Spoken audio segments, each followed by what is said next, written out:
The Daylight Raid by Mrs. C.S. Peel.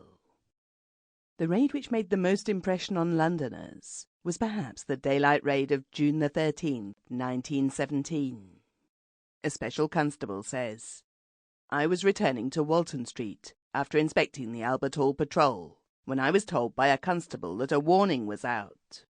I hurried home to warn my wife, who I found was just starting for the ministry in which she worked. She decided to make a start, and I walked to the oratory with her and saw her into an omnibus, as I thought it would turn out to be a dash raid by 1 or 2 planes, and that she would hear the guns in plenty of time to take cover. It was before the days of maroon warnings.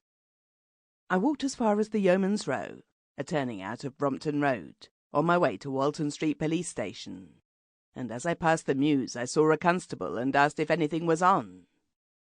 'If you look over there, you'll see what's on,' he replied, and on looking northeast over the houses, I saw a cloud of aeroplanes.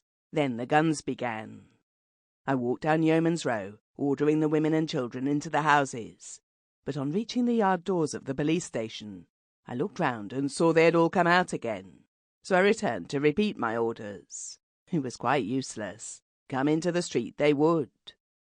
One woman, I recollect, stood with her baby in her arms, pointing up and saying, 'Look at the aeroplanes, baby, look at the aeroplanes.'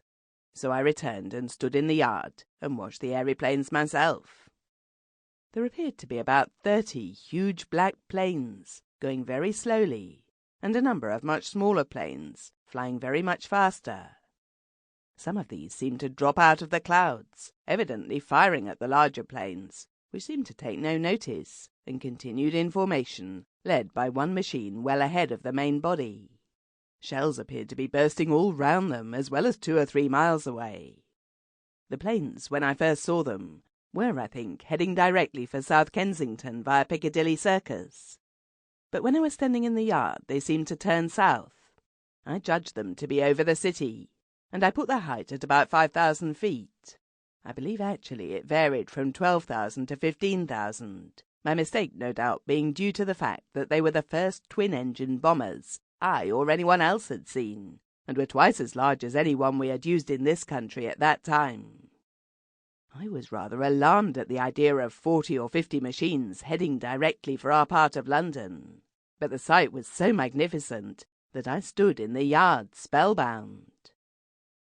The noise of the air being churned up by this fleet of aeroplanes was very loud. I was brought to my senses by a piece of shell whistling down close to me, so that I took cover behind... Sample complete. Ready to continue?